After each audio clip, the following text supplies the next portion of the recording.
My name is Trisha, my husband Brett, and I have been married for 3 years. Shortly after our wedding, we built our own home. Currently, we're living with Brett's mother, who raised him alone and didn't want to live by herself. Brett's strong desire to make her life easier led us to this arrangement. Despite my initial concerns about living with my strong-willed mother-in-law, the reality turned out to be as challenging as I had feared. The only relief I found was during my time at work. It's my responsibility to do the grocery shopping after work and prepare dinner, as my mother-in-law rarely helps with housework. "I'm using the kitchen right now. Can you wait a bit?" she says. "But I need to start making dinner soon. I'll be done in a little bit. Just wait for me." "Okay, I understand. Why do we have only one kitchen when we live together?" I asked. "When we suggested a 2-family house, you refused, remember?" Brett replied. "Did I? I was probably trying to be considerate then. A 2-family house would have been more expensive, right?" "That's true, but in hindsight, having 2 kitchens would have been better." "I thought so too, but I was being patient. You should be thankful to me for that." "Really? I thought you refused the 2-family house because you didn't want to be alone." "That's not the case. If I could, I would have preferred a 2-family house."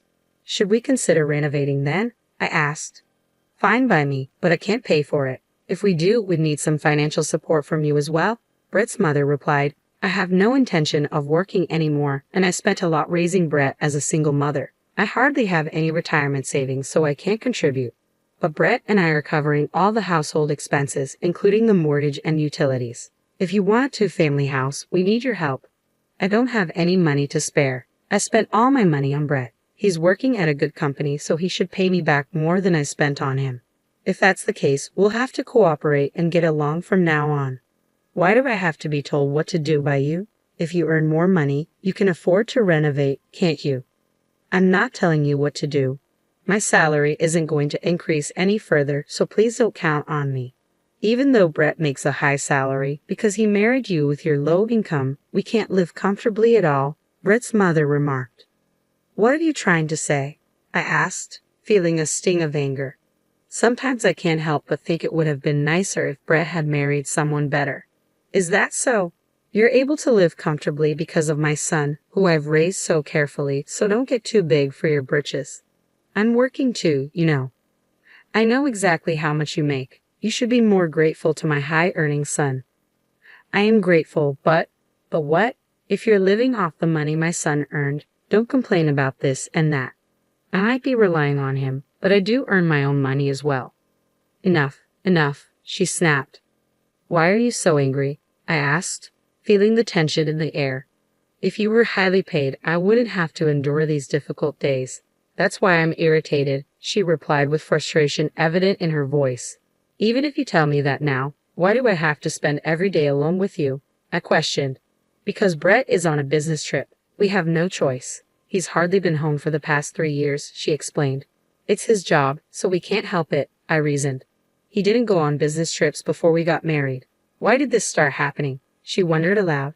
"Because he changed jobs," I replied. "But it's the same profession, right? Can the conditions change that much?" she mused. "It seems like the new company requires a lot of business trips," I offered. "I'd rather live alone than this," I muttered under my breath. "If you hate living with just the 2 of us that much, why don't you live alone?" she retorted.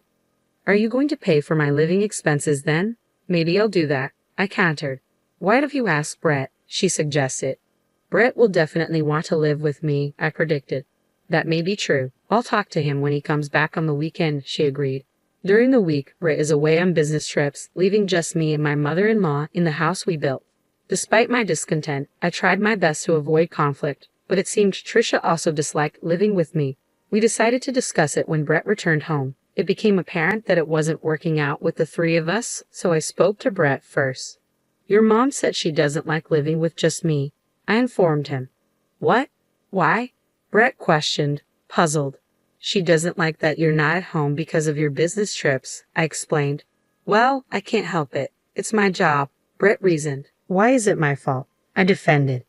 "If you got along with her, she wouldn't have said such things. I bet you're just giving her lip, aren't you?" Brett speculated. "No, that's not the case. I've been cooking meals and doing all the house chores properly," I countered. "Well, that's expected, isn't it?" Brett remarked.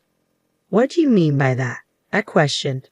Mom has been through a lot raising me. I want her to have an easier time now, Brett explained. And that's why I'm trying to do right by her, Brett defended. Do right by her? House chores are your responsibility, I reminded him. What's with that attitude? Please get along with Mom better, Brett urged. I'm doing my best, but if it's causing stress for both of us, maybe it would be better for her to live on her own, I suggested. What a waste of money that would be, Brett argued. Well, yes, but maybe we should have built a duplex then. We can't afford a renovation now, I reasoned. If you could just curb your spending habits a bit, that wouldn't be a problem, Brett suggested. Why is it always my fault? I retorted. You're receiving extra for business trips, so instead of wasting it on slot machines, why not put it towards our living expenses? We'll be able to afford a renovation then, Brett proposed. I don't want to do that. Slot machines are my only joy during those trips, I admitted. What are we supposed to do, being stressed out then? I lamented. All you need to do is put in more effort and we'll get along like a real family, Brett responded. That's easy for you to say, but it's not easy to build a real familial bond with your in-laws, you know, I countered. You can say that after you've put in the effort, Brett insisted. What's that supposed to mean? I questioned. I'll ask Mom to be a bit more patient with you, Brett offered. Patient? It sounds like you're saying it's all my fault. Man, this is such a hassle, I sighed. Your job is twofold, to get along with Mom and to take care of the house. I'm counting on you when I'm not home, Brett reminded me. It appears Brett had a conversation with my mother-in-law as she eventually abandoned the idea of me moving out. However, things took a turn for the worse after their discussion. One evening, it was just the two of us at dinner again. Don't want this. It tastes bad, she complained. What's wrong? You've been very picky lately, I observed. Brett told me something, she said. What was it? I inquired. He said that I should get along better with you, she confessed. I see, I responded. He told me that I should speak my mind and not hold back, she continued. Is that so? I mused, sensing there was more to her words. He said that if I lived as if you were my own daughter, my stress would disappear, so I decided to stop holding back. Even if I did want to eat something, I had been eating it anyway, but I decided to stop that too, my mother-in-law explained. So that's what it was, I muttered, trying to comprehend her sudden change in behavior. From that day forward, my mother-in-law became increasingly selfish, adding to my stress. Whenever I tried to discuss it with Brett, he would dismiss my concerns, insisting I wasn't trying hard enough and offering no assistance. I reached my breaking point. By the way, did you clean the bathroom yesterday? She asked. Yes, I did, I replied. You left it dirty, she accused as she emerged from the bath, triggering my boiling anger. I'm sick and tired of being nagged about these little things every single day, I exclaimed in frustration.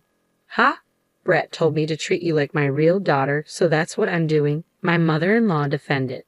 Real daughter? I don't remember becoming your daughter. What's with that attitude? I think you're mistaking me for a servant, not a daughter, I retorted.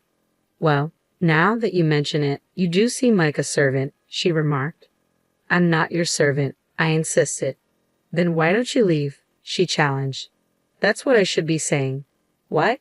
Do you really plan on kicking me out even though you don't contribute to living expenses? I fired back.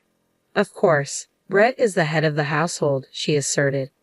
But I'm Brett's wife, I reminded her. What are you talking about? I am Brett's mother. Do you think a wife has a higher status?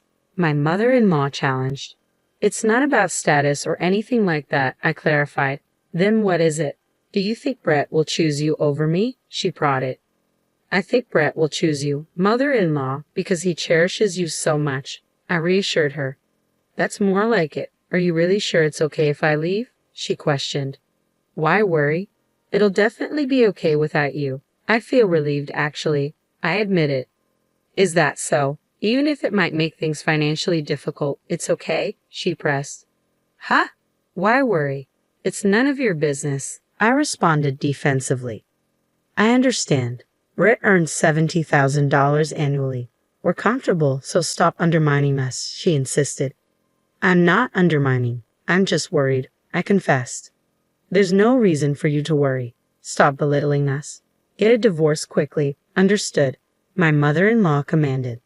There seems to be no need to discuss this with Brett. I will pack my things and leave promptly. I responded calmly. Ah, finally the nuisance is gone, she remarked. Several days later, I departed without informing Brett. If I had consulted with Brett, who adores his mother, I would be the one to be blamed. As if to confirm it, there was no contact from Brett, who must have returned from his business trip, and I resolved to divorce. I arranged to meet Brett alone. Dude, I told you to get along with Mom. Why did you fight? Brett questioned. It seems you're only siding with your mother, making everything my fault, I replied. What? You want to say you were harassed by Mom? Let's not. There's no need to argue here. I've already decided to get a divorce, I declared firmly. Wait, are you intending to divorce me? Brett asked, surprised. Yes. Did you think we were going to divorce? I replied. Well, we're not on bad terms or anything, Brett reasoned. There's no way I can continue to live with a mother-in-law like that. And you, Brett, you're a mama's boy who has no intention of helping me, I accused. I'm not mama's boy, Brett protested. You're nothing but a mama's boy, I insisted. Is that so? Brett questioned, hurt by my words. Your mother is all about you, Brett. It's mutual love, so enjoy it, I remarked bitterly. Hey, you must be kidding me, Brett said, disbelief evident in his voice. Wishing you a lifetime of happiness, I said, my decision firm. We completed our divorce papers without any issue, and we were officially divorced. Since the house was mortgaged under Brett's name, it became his property. Then just a month after our divorce, I received a call from Brett. He said he had something important to discuss involving his mother, so I reluctantly agreed to meet them. Wait a minute. What's going on? Why are you being so emotional all of a sudden? Brett asked as I entered the room. Don't play innocent, I replied, my emotions running high. Excuse me. Brett looked confused. We can't make ends meet with just Brett's earnings alone, I explained, trying to hold back my frustration. Well, of course you can't, Brett responded, seemingly puzzled.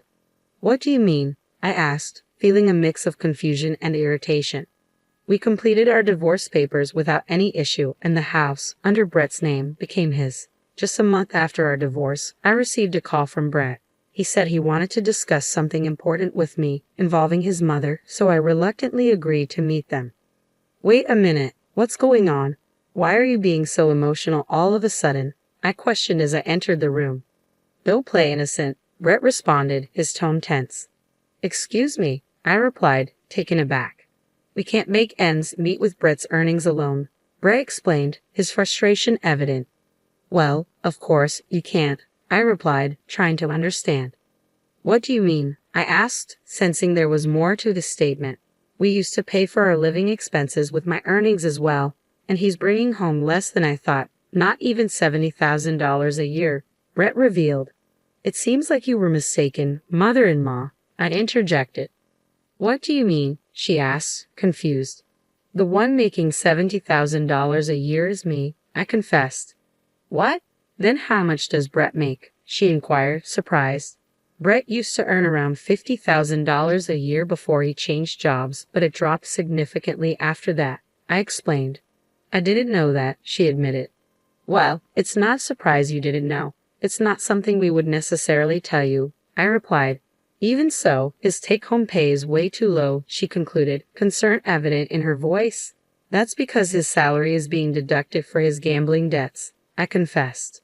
What? My mother-in-law exclaimed, clearly shocked. That's why his take-home pay is significantly less, and I had to supplement the shortfall with my salary, I explained. Why didn't you tell me sooner? She questioned, her voice tinged with concern. No, I did tell you. I warned you that it would be financially tough, but then you told me it was none of my business, I reminded her. Well, I didn't say anything because I thought it would be bothersome to you, she admitted. He seems to be gambling every day on his business trips too, I added. Brett has a gambling addiction, you know, I revealed, the weight of the situation sinking in. We managed to pay this month's gas, water, electricity, and everything else, but I don't think we can pay them next month. Brett confessed. That sounds tough, I sympathized. It's hard, so come back, Brett pleaded. What are you talking about? I asked, taken aback. Marry him again and come back, Brett suggested. That's way too convenient for you, I replied, skeptical.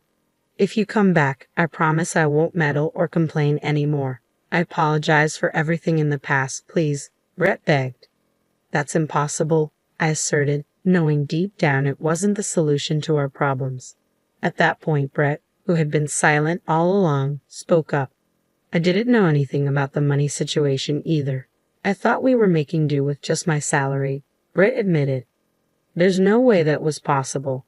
I feel guilty for always siding with my mother. Can't we start over? I asked, hopeful.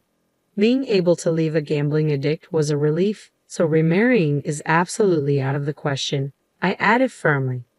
What's with that attitude? Brett questioned, hurt by my words. Moreover, I can't handle a mama's boy, I confessed, my frustration evident. Don't say such things, Brett pleaded, his voice tinged with disappointment. You two are in love, so why not work together and give it your all? You should be able to make it, my mother-in-law intervened, trying to reconcile us.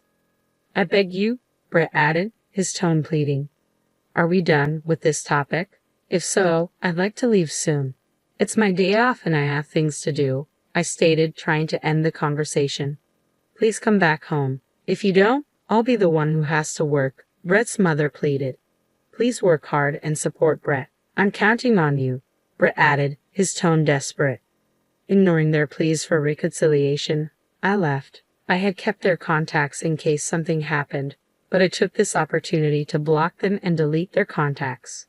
I requested a transfer to a store near my parents' house and moved into an apartment close by.